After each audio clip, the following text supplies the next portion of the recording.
Dieu a désigné un jour qui marquera la fin de l'histoire de notre monde. Cette bonne nouvelle du royaume sera prêchée dans le monde entier, pour servir de témoignage à toutes les nations. Alors viendra la fin.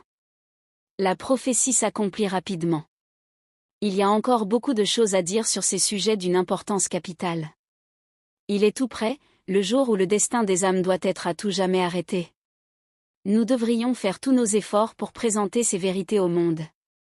L'avertissement solennel selon lequel le jour du Seigneur surviendra de façon soudaine et inattendue doit être adressé non seulement au monde, mais aussi à nos propres églises.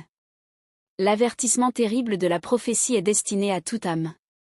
Que personne ne se croie à l'abri de la surprise.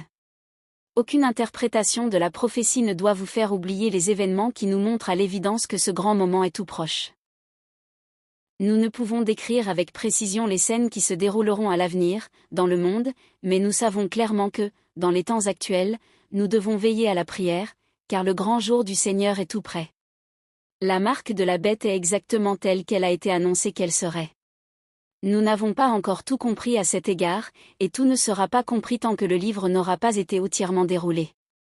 Beaucoup oublieront leurs devoirs, les encouragements et les bénédictions actuelles, et seront rendus anxieux par la perspective de la crise future. Cette attitude engendrera un temps de trouble anticipé, et nous ne recevrons aucune grâce pour de telles inquiétudes prématurées. Un temps de trouble se prépare pour le peuple de Dieu, mais nous ne devons pas en parler constamment aux gens du monde en leur donnant de l'inquiétude avant l'heure. Il y aura un temps de crible pour le peuple de Dieu, mais ce n'est pas la vérité présente à communiquer aux églises. La grande prophétie du Seigneur le Christ a averti ses disciples de la destruction de Jérusalem et des signes qui devaient précéder la venue du Fils de l'homme. Le chapitre 24 de Matthieu en entier est une prophétie concernant les événements qui doivent précéder ce moment, et la destruction de Jérusalem est un exemple de l'ultime grande destruction du monde par le feu. Sur le mont des Oliviers, le Christ a renouvelé l'annonce des terribles jugements qui doivent précéder sa seconde venue. Vous entendrez parler de guerre et de bruit de guerre. Une nation s'élèvera contre une nation, et un royaume contre un royaume, et il y aura en divers lieux, des famines et des tremblements de terre.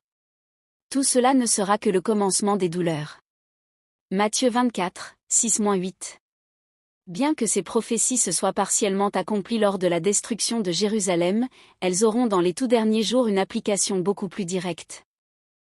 Le Christ a déclaré qu'à la fin de la période de la grande persécution papale, le soleil serait obscurci et que la lune ne donnerait plus sa lumière. Puis les étoiles tomberaient des cieux.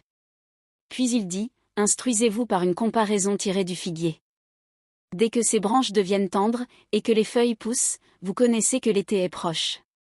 De même, quand vous verrez toutes ces choses, sachez que le Fils de l'homme est proche, à la porte. » Matthieu 24h32, 33. 35. Le Christ nous a donné des signes de la proximité de son retour. Il déclare que nous pourrons connaître le moment où il sera proche, à la porte même. Il dit à l'intention de ceux qui verront ces signes, « Cette génération ne passera point, que tout cela n'arrive. » Ces signes se sont réalisés maintenant, nous savons avec certitude que la venue du Christ est proche.